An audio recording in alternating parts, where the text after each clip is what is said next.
Keje bubeni bana soma ekolo Congo bisika sozali kolona biso na mokolo ya lelo na pesi bino mbote mingi pe kimena nkolo za kati na bino. Lelo tozali mokolo ya lomingo le 22 mars 2020.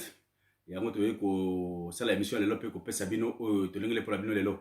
Lokola pe ezali mokolo ya lomingo à tous nous honneur na ko consacrer émission lelo mingi na ba référence biblique pour na pesa réponse na moi mituna oyo tunameli na ngai. Pe oyo ezali kolega lelo comme actualité tant na mokilike na mboka na biso démocratique république ya Congo. Yango topesi bino mbote mingi pe bolandi bolamu kimena nkolo za kati na bino. Na kanisi dernièrement na vidéo ya suka na salaki awa na komeka pe ko répondre bande ko spécialement bande ko ngai na kati ya famille ya IDPS oyo mingi ba tomboki ba seliki te na émission na salaki ba mususu ko finga ba mususu ba pesi conseil ba mususu ba belebele. Mais na kozongela mamuke o na lobaki pe kotala nini esengle na biso kosala pona avenir ya mboka parce que to lobaki ete oyo ezali ko kabola biso ezali muke par rapport na oyo ezali ko sangisa biso oyo ezali ko sangisa biso ezali République démocratique ya Congo mama na biso pe oyo ezali ko kabola biso ezali ba intérêt personnel oyo etali tribu oyo etali pa poste oyo etali ba makamsu mbongo oyo etali ba intérêt personnel yango ezali ko kabola biso. Mais to perdre bolingo ya mboka te o ezali objectif national o tozali kubunila pona mboka na biso. Ya wolo kwa na biki na consacrer mission lomi ko pesa ba référence ya Bible pona ko tenter ko répondre ba question ba pesinga lelo. C'est juste pour montrer que na bokanisi na biso nde tozali komona ya makambo ndenge pe to balai ba émission na biso na kati ya mwana biso to lobi ete eloko moko te ezali ko salema na sia mokili oyo soki Biblia epesaki réponse na ngote ou bien ezali na kawana te yaki na Bible liboso. Yango tozwaka Bible lokola référence na biso. Je regrette pour ça pour les uns, balbaka ba mission ezali politique et puis mboka biso ezali mboka moko n'est-ce pas apolitique, mais moi je suis dans cette logique là que Nzambe azali likolo ya biloko nyoso. Na kanisi mbala moko tango bazabakani mokonzi Yesu Kristo bazali ko sambisa ye liboso ya ba juge batuniye Pilate atuniye yo ozali mokonzi to ozali nani yo lobi nini azongisi yo muto lobi yango kanisi ta continue na réponse wana azwaki ke bakata ya mbata ya moko ya bato o bakada yo kengela ye bayebisi boni ozali ko répondre boyenanga mokonzi kanisi boko tanga na livre ya Jean 18:23 bakomona aspect wana Jésus azongisi réponse ya lobi soki na lobi malamu pona nini ozali kobeta ngai soki na lobi mabe lakisa ngai mais soki na lobi malamu pona nini ozali kobeta ngai aspect na pe na kozongisela bana IDPS oyo bazali bandeko na ngai po to uti biso na kati ya ndako ya IDPS pe to boni pona état de donner na kati ya RDC Congo soki na lobi mabe bolakisa ngai mais soki na lobi malamu oyo na lobaki ezali malamu pona nini bozali kofinga ngai kaka po to lobi likambo esingelaki na biso koloba te na ba video boyo eloko nini na lobaki pe oyo bozali kofinga ya mabe nazongiseli bana IDPS pe na bandaki na émission wana kopesa moi référence ya bisika to uti na lobi balamu bien que lelo oyo bituba nyoso to bunaka ezaka tu na suite na yango na conséquence na yango na résultat na yango et comme parti politique objectif ya parti politique ezali koluka kobuna kozwa bokonzi. Et ceux qui bozui bokonzi, la projet de société au bokana qui na parti na bino na population pour na bolango ya population. Pe bobate la bokonzi na bino pour na libela. Un parti politique n'est pas là pour céder le pouvoir ce qui a yango. Comment conserver le pouvoir, c'est l'une des stratégies il y a parti politique. Mais le lot il se fait que IDPS a du pouvoir. C'est-à-dire IDPS a commis un sommet à Bitumba na ye. Mais la lobby était tellement tozali ko buna bitumba tozala kama mtu na objectif moko tozwa pouvoir mais na kati na biso ba ambition personnelle et pesa kabiso mbala mususu bokabwani tozali koya ba objectif ezali moko te mususu pona kozwa pouvoir azali koya na ba intention mususu tango na kozwa pouvoir eloko o na tikala kozwa na vina ngate na kozwa yango tango na kozwa pouvoir bisika bonatika kovana te na kovanda tango na koza pouvoir na kosala boy mbala mususu objectif intérêt personnel ya moto ezali kotambola na makanisi na epona ko loyer na objectif commun o ezali bien-être ya population na pesaka exemple ya bitumba ya afdel tango komi na kenge boyebi résistance selema ki na kenge mbala mususu na mitu ya bato ya AFDL tango azali koya mususu tango azali koya alobi ete ngai soki nakomi Kinshasa objectif na ngai faut navanda na Gombe oyo alobi Kinshasa na kaka na sango ma campagne il faut que ma campagne mususu alobi te ngai il faut que na Rigini mbiza pigeon il faut navanda kuna limité il faut navanda kuna boza koya na bitumba mususu azali kokana loko mususu akomi na Kinshasa ba mususu ngai tango ya mobutiste boy il faut na kobotola ye. Maintenant, comme la Kinshasa a besoin de pouvoir, bon, monique moyen là surtout à gérer pouvoir parce que bah calcul personnel va dire que dominer sur l'intérêt général eux ils qui cause pouvoir pour na kobonga sa population. Na lobby exemple on a pour na koba ete boy. To tambola na IDPS. To buna na IDPS. IDPS zali parti oyo na kati ya Congo moto sa kota ki même pour na conviction ya ba idéologie politique était mais quand après les partis où et puis ça qui biso bon somme vis-à-vis na o ezala ki lokola la dictature par rapport à Mobutu bato batombokeli mabe d'office azali mutu ya malamu demba lobaka l'ennemi de mon ennemi est mon ami. IDP ezala ki lokola ennemi de la dictature ezala ki ennemi à population et d'office par analogie IDP c'est comme qui ami à population. C'est ainsi que bato bakota na IDP na loyenge sans que bayeba eloko ni zasi ma IDP. Et na yekolo bakelelo o to komona na IDP o to bunela ki bato musu bazali la intention musu to yeba kité que na IDP il fallait absolument pouvoir ezala na place boye. Ce qui pouvoir ezali sur na place wonate ce n'est plus l'IDP. Lelo to komi komona yango. Peut-être la ça qui n'est il bezala ki parti national ba représentant ba tête de proue ya IDPS bazala ki na ba région nyoso to la kisaki ba Faustin Birindwa na est to la kisaki ba Mbwakema na Bandundu ba Liaou na Équateur ba Kibasa Malima na Katanga ezala ki parti national et pe boyebi ndeni ba ndeko tout ba bimaki na IDPS. C'est parce que ba telemeli mutu moko et le koko telemela mutu oyote ozali personne non grata il faut obima. Lelo oyo tota la histoire place to wuti ba na IDPS passe bo finga pe mingi na kozonga la spe wana to koti boloko batu bakufi batu bakena ba exil batu babebisi ba classe IDPS et memi ba orphelin ba veve na bitumba IDPS e belé na kozonga la yango te to komi lelo na histoire ya to komi koluka ba ya pouvoir na ba élection to kena histoire à Genève on na kozonga sate. Oui, bien, mon amboka Félix Tshisekedi, ezala si stratégie démocratique, ezala si stratégie tribale, on est nini, Félix Tshisekedi, balongoli na choix. Nazonga ki aspect wana. Ndeni Félix Tshisekedi azonga ki na course. C'est parce que ametiki na volonté ya base. Alobite, base aboyi ye alongola candidature na ye aboyi a cédé na pression ya batu ya Genève. Et puis Kabound à l'époque, Abima qui seigneur vraiment un secrétaire général vraiment très populaire. Ouais, tellement ça qui va c'est que Félix il faut à retirer signature naie. Félix a le binini, biso tali parti de masse, parti de base, yango ne faut na zongi ça, na zongi la volonté à base.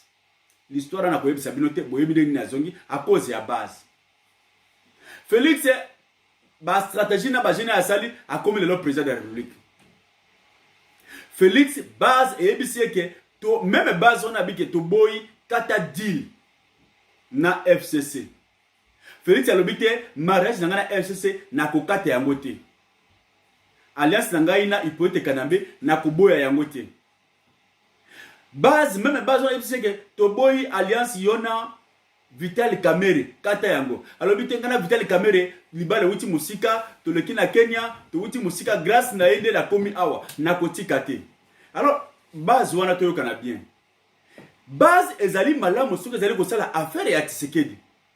Mais ceux qui base comme ko sala quelque chose contre Mota Tshisekedi, base wana bimi mabe. C'est comme ça que j'ai pris cette base là comme un marche-pied, comme n'est-ce pas escalier au moto azali ko defa ko utiliser pour na comme la pouvoir, tant comme la pouvoir à bois kisi yango. Batu ba finga pour na comme la conclusion moko na théorie na pesa ki wana. Kola kisa ete lokola base de lo asengi Félix alongola Kabound, alongola secrétaire général. Félix a kolongola bangote na Kabound na secrétaire général à IM à d'intérim alongola bango. Félix a kokate na proposer na bana IDPS na lobby lokola Félix a kokate kolongola Kabuya na Kabundi na bisika wana bokenda epai ya Hippolyte Kanamé na Kingakati bomemela ye requête na bino bomemela ye pétition na bino ye azali na compétence ya kolongola Kabundi na Kabuya na kati ya IDPS ba fingi ngai. Est-ce que nalobaki mabe? Est-ce que nalobi ya lokuta?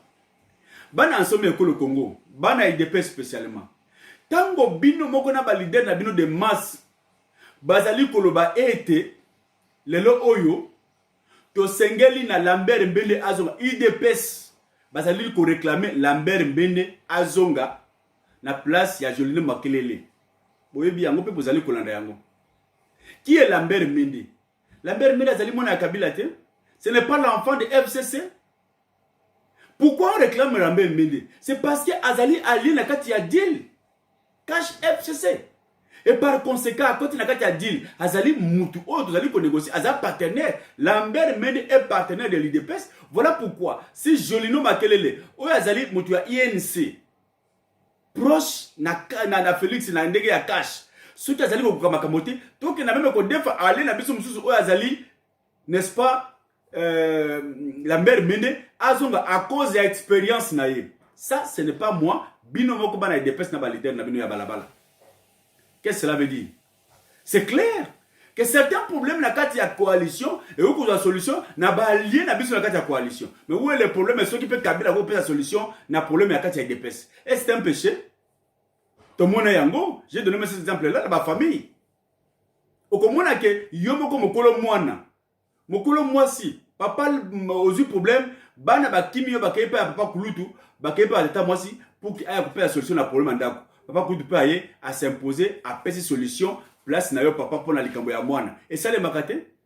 Mais qui est le papa Koutou na kati ya FCC cash? C'est Kabila. Félix Azali allé à Kabila. Félix a été nommé à cause de Kabila. Félix est à cause de la volonté à Kabila. Je ne dois plus répéter. Oh, est-ce un péché que Kabila intervienne pour résoudre un problème na crise ya kati ya IDPS? Il kamuna lobi na kosi. Et ça mérite les injures? Non, pour l'intérêt de la population, ben sûr, c'est rien. Mais c'est la honte de foi qui fait que Moto Aboya a changé. IDPS, bon, que ne pas à Kabila, bon, peut se faire requête, Azali Kapela a corrigé la crise Nabino. Félix a kolongola Kabundi te, Félix a kolongola Kabuya te, a kolongola Bango te na IDPS, parce que Azali Bato, oh, basali te ya comme appelé wana. Tant que comme wana, beaucoup n'a pas intérêt, n'est-ce pas, opposé à Tikibino parce que volonté n'est là qui a comme la place wana. Maintenant la base, Félix ne fait plus référence à la base où est celle qui est azong awanga la signature naie. Cette base n'est plus utile aujourd'hui. Alors pourquoi Komi Boma? Pourquoi Kozoma ça? C'est pourquoi Kozoma risque mieux surtout aussi longtemps que Félix ne donnera pas solution à la crise de l'IDPS.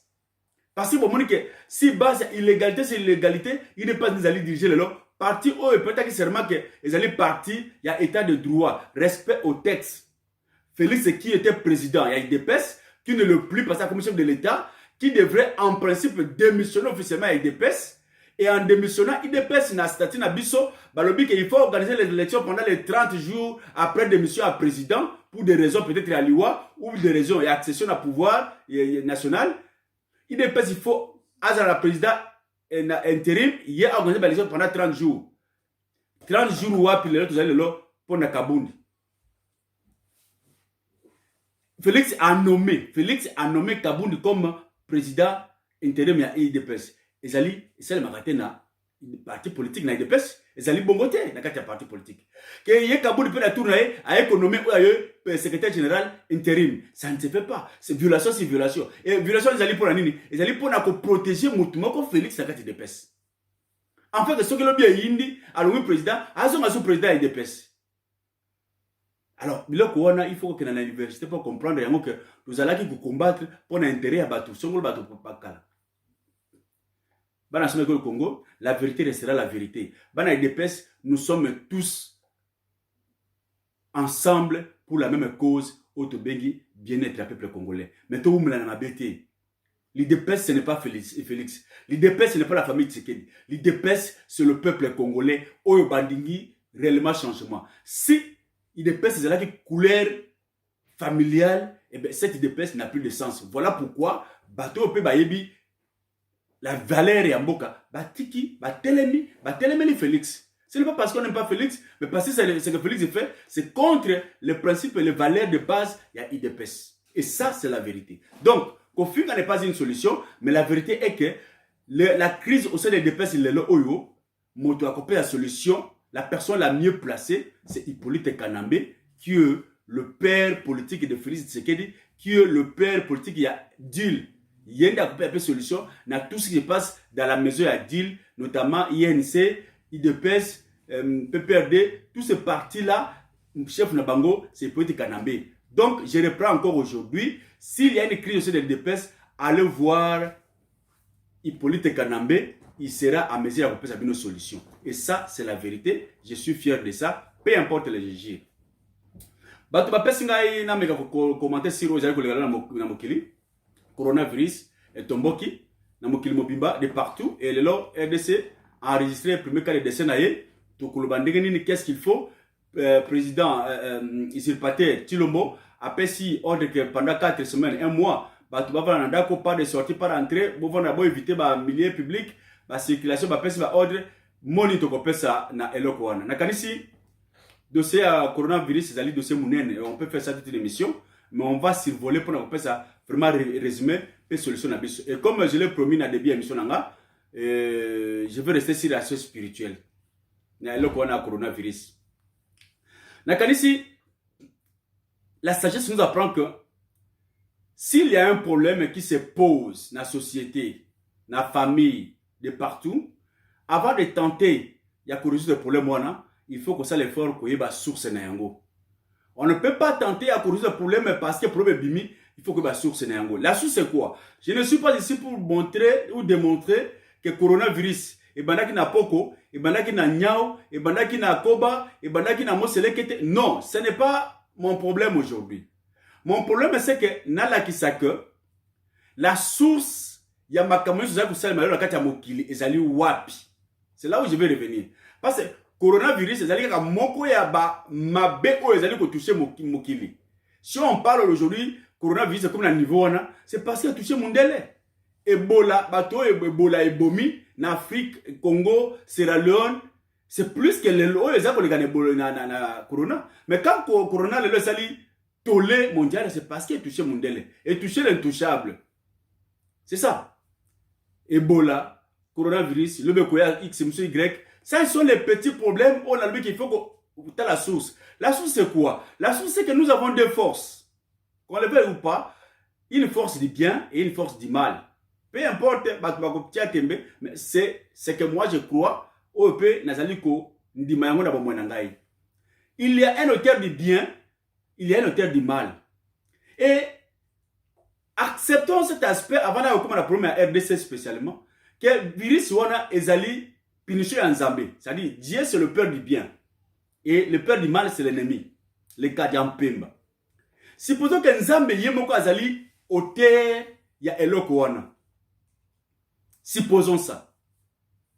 Mais la solution c'est quoi? C'est quoi de pas na mutapesi yango. La Bible nous montre dans le verset ebelé que Dieu en tant que père même ngal lelo nazali na bana. Des fois aussi la punition corrige. Mais tant au moins nazali ko exactement likambo azali ko to sate na yo kotika ye amona conséquence ya likambo wana. Mais nazali na liste ya surveillance siria en fait que conséquence wana et même na liwate. Ce que nabi que conséquence wana ko zo ma pota na kotika zo ka pour que le bazo na ngote. Mais ce que nabi que loko au moins azali ko yo ke la gaite et yo ko même na liwa na kotika jamais à vivre conséquence wana. J'ai un enfant on a la qui ça même comme mamutuka awa dravi. Azali ko mamutuka ayebi déjà bani ko ba mutuka. Mais tango a commis déjà la maîtrise ya volant, a commis qui n'a pas tendance ya koyiba mutuka ngana zalité aske na moko na ba entraînement na ye. Mais quand j'ai vu ça, na boto la éclair mutuka parce que ezali risque na autoriser moi na té parce que là c'est le billet à sens unique et comme maman na liwa, je ne peux pas accepter que mon fils meure na boto lié ba clé nyos. Comme la kati ndako na kokozala, moi na seulement là ko bouquet de notre koloba, na ko tika ye, po akozoka, na ko tia ye bande, na ko salisa ye pe akozoka normal, na ko mael. Donc il y a des problèmes ou des conséquences des punitions qu'un parent peut laisser à un enfant à endurer en go peut appeler solution. Nzambe peut azali papa ya bolingo. Dieu, quand il punit à gauche, il donne toujours solution à droite. Et belé dans la Bible, tant les hommes qui ont un exemple typique. Tant que Azinisi Mokili à Noé. Azinisi Mokili surtout, mais après solution à Noé. Accueilli Sodome et Gomorre. Mokili c'est bimi. N'est-ce pas? Mais, bah, tu babika qui peut se m'abazali. On a bolingo naye. Donc, à Boba Bakiste, babika qui. L'autre abima qui n'a moi sinaye. To moni yango. Tango bakati si. Nzambe moka pini bana Israël atini nyoka so ba mpona basumba salaki. Mais même Nzambe a yebisi Moïse, asala serait pas de rien. Nyoka suyo, tela serait pas de rien au biki. Donc, quand Dieu punit à gauche, il donne toujours une solution parce que c'est un Dieu de bonté, de l'amour. Il ne peut pas laisser les enfants Namabé, s'il punit, c'est pour corriger, pas pour tuer. C'est ça l'exemple que vous allez l'expliquer dans Dieu. Il y a un Bible le ceux qui m'appellent Zali Kozong et Père Nzambé, je crois Amos, Nzambé a ça la kalikambote Amos 3, 7, si je ne me trompe pas, sans qu'il a averti Basal n'a pas prophète. Pourquoi? C'est parce qu'il est de l'amour. Mabé Koya, Meboko Salaboy. Il punit, il donne la solution. Ça, c'est le Dieu que nous connaissons. Et Tango, Mabé, alobi yango pe na buku ya Joël de alobi ete boyo invoquer oyo ako invoquer nga na ngonga wana ya mabe akozwa solution. Si la maladie de coronavirus est outi pa Nzambe, nous avons déjà la réponse. Invoquons Dieu, Nzambe soko punir biso, la ki sa biso solution. La ki sa biso solution, akope sa biso. Donc je ne vois pas pourquoi les gens doivent se plaindre, pleurer, se quereller, koluka komi boma à cause de la coronavirus, ils allaient tout le monde Nzambe. La solution venait de Dieu. Tout ce qu'on peut faire, bah, recherche, et qu'on se peut-être prendre yako sala, bola mo Nzambe. Et à ce temps-là, naba oyo ya ye, oyo Nzambe alingi, boko paniquer parce que la Bible le était, natango wana, batu bakozala bibale bakokenda na bilanga, moko akomata, moso akotikala. Batu bibale bakolala mbeto moko akotikala, moko akokenda. Jour d'enlèvement. Donc, ce qui fait que même dans le cas de Yandako, à temps où nous avons le coronavirus,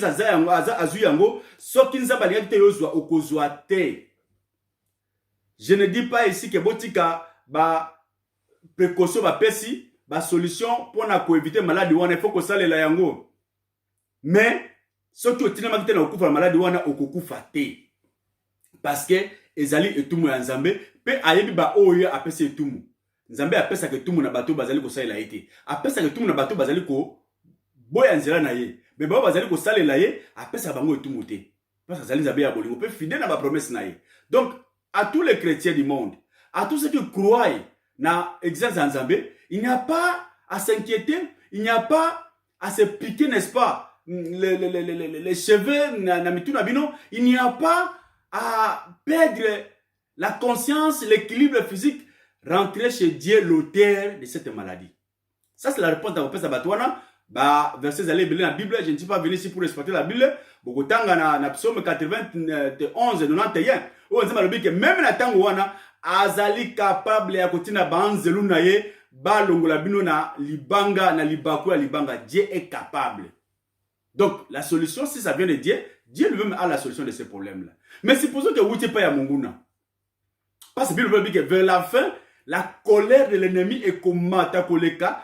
Quand on a comme matakoleka, pe ako bomanandengete batu babanga ko benga même comme un Nzambe. Le lo so botali ba professeur zako kokisama.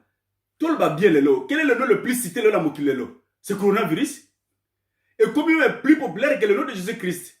Et si ça vient de l'ennemi, voilà encore une prophétie qui s'accomplit parce que c'est ça l'objectif de l'ennemi. Comment faire en sorte que Babo s'en a invoqué comme à Jésus-Christ, va invoquer comme Naé. Et qu'est-ce qu'il faut? Il faut prier Dieu. Alors, ce que vous dites pas ennemi dans Koloba, ça ne nous étonne pas les chrétiens parce que la Bible a tout prévu.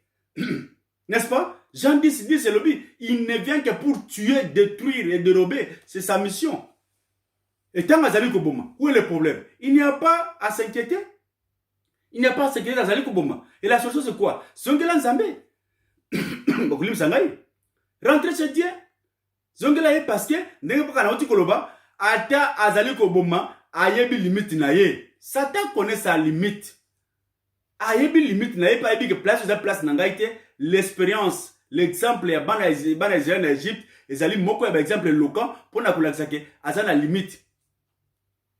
N'est-ce pas? Bon, tia makila na ba porte la bino tango anzelu ya nzambe akoleka pona koboma akoyeba limite. C'est ça. Même limite yebanaka akoboma partout avec oyo ndako ya bana ya nzambe. Mwana to ya nzambe azali na makila na Yesu Kristo akobanga te po ebite même anzelu ya liwawe ya Mungu nazali koya pona kokanga bato ya coronavirus ayi place na kokota place ya kokota te. Donc na ndako na ngai, na ndako na yo, na ndako ya bato nyonso tu azali na droit ya kokota te pona tozali na, n'est-ce pas, babengaka vibration moko te, toza na dimension moko te. Satan azali na droit na biso te. Telemela yango avec des prières sincères, nzambe akobikisa yo. Donc il n'y a pas à paniquer, même dans les deux contextes, et où de paix à nzambe, et où de paix à monguna, la solution est unique, invoquer le nom de Dieu, et Dieu qui est au-dessus de toutes les choses azali capable de commettre fin na eloko ezali koderange mokili lelo. Ça c'est si une contribution spirituelle. Alors passons, n'est-ce pas, dans ce qui se passe réellement en RDC. Lelo côté na RDC. Voilà encore un exemple dans les conséquences de foi enseignent. Les conséquences, tant que vous allez au le Congo, diaspora, tolekisi, boye boye. Non, je ne combats pas pour que l'homme n'ait pas président de la République. Je ne combats pas pour que l'homme n'ait pas premier ministre, n'ait pas ministre. Mais mon souci c'est que Mboka est bonga. Je l'ai toujours dit dans mes émissions que le ceux qui Congo est bongi, ça nous fera du bien à niveau diaspora parce que tu coupes paiement. Le loco na kanisa za na diaspora moko te azali kola pongi na mboka le loco la corona ekote na mboka. Tina mbongo, provision, bakangi boy. Tout le monde est malade. Mais pourquoi nous sommes malades? C'est parce que nous sommes connectés à l'origine de biso zali mboka RDC. Aucun Congolais de la diaspora cause la kimia alia ala la balamu lelo oyo Congo ezali kozika. Même ceux qui ont mboka mundele. Lelo oyo les mêmes réalités salemi. Oyo ezali kana Congo. Tous les pays, presque tous les pays de la monde bakayi ba frontière na bango. Même dans certains pays, na ba état lokola état nanga wa, okota suna état nanga. Même na kati Australie, okokuta état mususu to état mususu. E bani okuma bo état na état comment se protéger. Et okuma pe ba famille. Donc je ne reçois pas les visiteurs. Donc okuma te na niveau wana. La protection. Alors voilà pourquoi to bunaka pour le Congo est bonga. Pourquoi Congo est bonga? C'est parce que lobby sur le Congo est bongi. Na o tozali ko liki ya pona Congo ya lobby. Congo peut kozala na dimension moko te eyeba ko pesa solution na ba maladie ko na mboka na ye. Lelo oyo corona ko na mboka. Toutes les frontières sont fermées. Boko kena ko se faire soigner wapi. Voilà la conséquence. Tango tolobi ete ba bongisa Congo, botonga ba hôpitaux, bobongisa balabala, bobongisa ba école, bobongisa biloko boy. Ce n'est pas tout simplement parce que tous allez kotia misapina mitu ya bato bazali ko diriger na miso bato bazali ko diriger pour tolingi bango te, mais parce que nous voulons nous aimer le Congo na dimension to komi lelo oyo. Lelo oyo chilombo soki ozi coronavirus pas bazali ba même que ozali moko ya bato ba kozala nango lelo. Okima wapi? Avion no kozwa pour se faire soigner. Voilà la conséquence ya ko bongisa ba hôpitaux na RDC. Hippolyte Kanambe lelo oyo, boyibi ba mbongo. Vous êtes devenus des milliardaires. Bosti ba mbongo na ba paradis fiscaux, na ba Australie awa, na ba Panama, na ba Grande-Bretagne, Canada, partout boyibi ba mbongo. Mais ba hôpitaux zate na RDC. Mais voilà comment Dieu vous confond. Dieu vous confond. Tant que vous allez libre aussi moi parler mouké pas Afrique du Sud. Aussi même zando ya pamba to mona ba ba sala marché Afrique du Sud avec ko soma ndunda na Afrique du Sud. Ndunda. Ko soma ndunda na Afrique du Sud. Mais lelo bakani ba frontière tout. O kena ko faire soigner coronavirus na yo wapi. Na Congo. Donc maintenant devant coronavirus l'égalité. Mokonzazalité, pauvrazalité, biso tout na kati ya RDC. Première victime à coronavirus lelo. Azali citoyen simple té. N'est-ce pas? Directeur de cabinet adjoint du ministère de l'économie. Par ironie sort, l'ek ya ministre ya économie. Mutu ya raya batu ya mne na kati ya Congo. Mais à Koufi. Ce n'est pas la maman de Mbazalemba. Ce n'est pas le petit de qui sesso. Ce n'est pas quelqu'un, je ne sais pas, de n'importe quel coin réglé de Kinshasa. Et Zali, moko ya batu bazali na Lix. Est-ce qu'à ce qui t'entend en Afrique du Sud?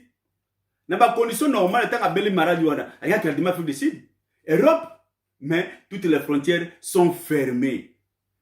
Président, tout comme petit citoyen, ce que le coronavirus est là dans RDC, on se fait soigner dans Mboka. Voilà pourquoi nous avons toujours crié Bobongisa Mboka dans les circonstances oyo. Alors, tant qu'on peut se faire précaution, il faut se laver les mains, mais on se lave les mains avec quoi? Ce n'est pas avec des salives. Est-ce que vous garantir que maï ko bima na période à 40 jours wana? Parce que vous pouvez avoir l'avantage sur la maboko. Moko sur la maï wapi. Tant maï kangami. Maï bakangi. Maï za ko bimate.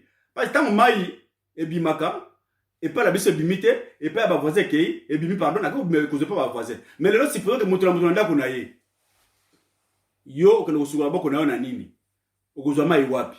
Il faut garantir les gens que maï ko bima pendant 40 jours. Pendant 4 mois pardon.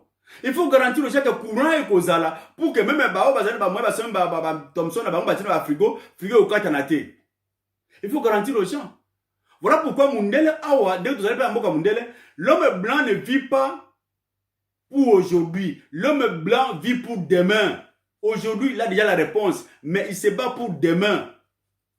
Lelo na mboka nali awa, je suis capable d'atteindre ma petite na bima na commander biloko na internet online na semi biloko mutu ko tika na biloko na ndako na bimité même lelo o na ba permission tout pas penser bazali capable ça la shopping na ba hélicoptère à commander biloko hélicoptère yele biloko tiele na biloko le ndako na ebo kiti na garden na ye. C'est possible chez l'homme blanc aujourd'hui. C'est possible parce que l'homme blanc n'a plus ce problème de manger tout ça assez à prévoir biloko là depuis kala lelo bakangi ba tout 4 semaines. Je dis c'est une bonne mesure, je ne suis pas contre ça. Parce que l'homme peut avoir les mains de loin. Mais est-ce qu'en dehors de ça, les précautions sociales ont été prises pour que Batouba tenir pendant ces 4 semaines, 1 mois?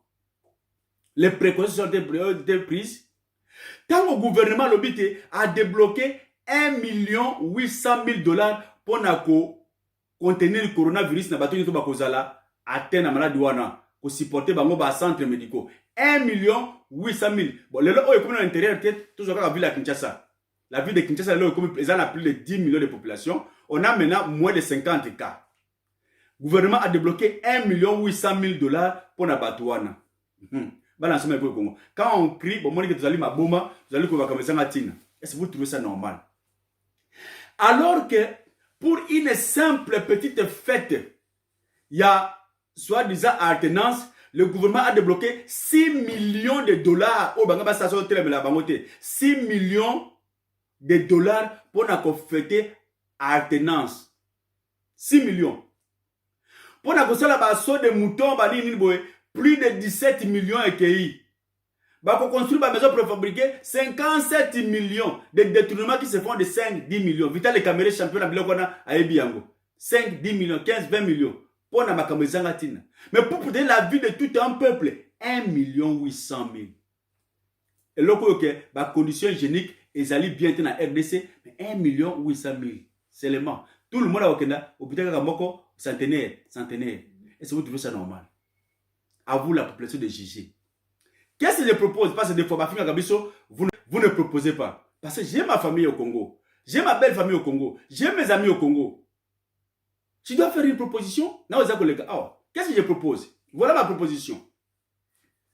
Le soi-disant gouvernement légitime parce que Bozala qui est élu, Félix Tshilombo.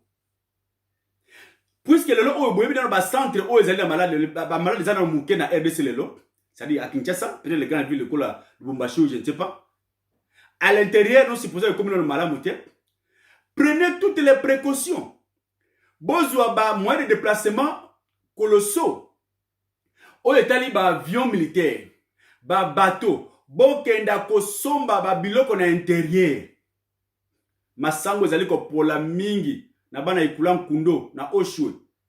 Na Boende, Bokatola, na Basankusu, partout, Équateur, Bas-Congo.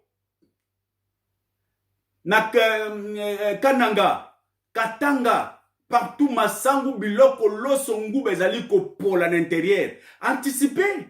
Anticiper bokende na mbongo ya gouvernement ko somba ba biloko na intérieur pe ko memela bato intérieur c'est qu'il leur faut les besoins primaires ya bato intérieur, savon mungwa. Bon memela bango bilamba te savon mungwa biloko bako bika na période wana.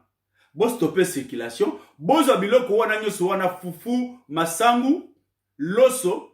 Boya na Kinshasa, lokola ma de commune no makasite, bo fungula ba dépôt populaire. Ce n'est pas parce que la population s'est déplacée, mais les dépôts populaires dans les grands centres locaux, là, par exemple, Bokotia, Livulu, Rompongaba, Victoire, Massina, Rompo Kitambo, place ya Minena Ipen, Bofungoli, dépôt, Boti Biloko Wana. Et Biloko Wana, Boti Batumoko na service officiel, o bakozala capable, ya Batuba, Banakobenga, centre Wana, numéro, Batu Wana, bakozala bien équipé, na ba défense médicale nyoso soki bato babengi bango basomi biloko bameli bato na baadresse wana peut-être bakozala te na moyen pe botiango na prix moko abordable pendant ce séjour pa oyo mabatu te. Faut pas que mutu akima Lyon akele pa yankoi. C'est-à-dire il faut pas que mutu akima ka coronavirus pour la liwa mais akufana na ndako pendant un mois eloko akole ezali te akokufa. Alors liwa eza na couleur te okufa na coronavirus okufa na nzala okufa na n'importe épidémie, liwa c'est liwa. Prenez les précautions anticipées parce que liwa monsieur zali sima décision ezali liwa ya nzala. Liwa ya nzala tango pekisi bato babima. L'homme congolais vit au jour le jour. Né na tukoloba ah mon Dieu à vivre la question na le lot à vivre pour demain. Mais le congolais vit pour aujourd'hui. Lokola est précaution, lokola mal de commune na makasité, fungole ba centre de dépôt pour que nous sommes bloqués à l'intérieur pour bikisa bato wana. Pe bo garantir bango za ba citerne ya ba camion ya mai dans chaque quartier boti la bango ba citerne ya mai que tant mai kangama boye bo pesi ba tola mai na ba bidon bo prévoir tout ça si réellement le gouvernement est responsable et avec 5 millions de dollars 10 millions de dollars boko sele loko wana oyo vital kamera zotia na poche na vous pouvez le faire, c'est possible. Quand on a vu la par exemple, c'est possible parce que les loboyo la plupart des gens basali contaminés la maladie wana ezali bateau basali basse classe. Ce sont des gens basali là-bas classe moyenne. Parce qu'il faut à ou ta poto aya ou bien à la contact na moto ya poto ou bien à la bateau basali qu'on se déplacer avec Magli Banabing. Ce sont des gens qui sont un peu assis socialement. Ezali bateau amikete. Alors, anticiper, bon salir sa population. Nous aimons ce peuple. Pour avoir les lois Western Union, toutes ces grandes mesures, traiter en bon, kangi. Donc, on tient $1, $2, moyen nini. Donc, le gouvernement aider cette population. C'est une solution. Ce n'est pas seulement à ça va te pendant un mois pour que la classe était, mais il faut trouver aussi la solution derrière ça. Frères et sœurs, voilà pourquoi on a le ballon à Makambo avec des et puis coronavirus. Ne vous inquiétez pas, ne paniquez pas parce que la solution ne viendrait pas de l'homme. Si le blanc qui a tenté son aventure pour peut-être pour une faire comme ça, et ben mais la solution, c'est n'est pas en Zambé, oyo azali mokonzi ya nyoso azali komona na azali komona na te, lui seul a la dernière décision. Et si ton tour n'est pas encore venu, vous ne mourrez pas, peu importe les intimidations de l'ennemi via ce coronavirus. Que Dieu vous bénisse de partout où vous nous suivez, que la paix de Dieu soit avec vous. Vous allez connecter. Vous allez souscrire. Nous sommes ensemble pour l'intérêt, le bien-être de la population congolaise. Où nous allons espérer lobby simana lobby. Ensemble pour l'amour du peuple congolais. Ensemble pour l'intérêt de ce peuple. Que Dieu vous bénisse une fois de plus. Ingeta, Ingeta, Ingeta. Merci.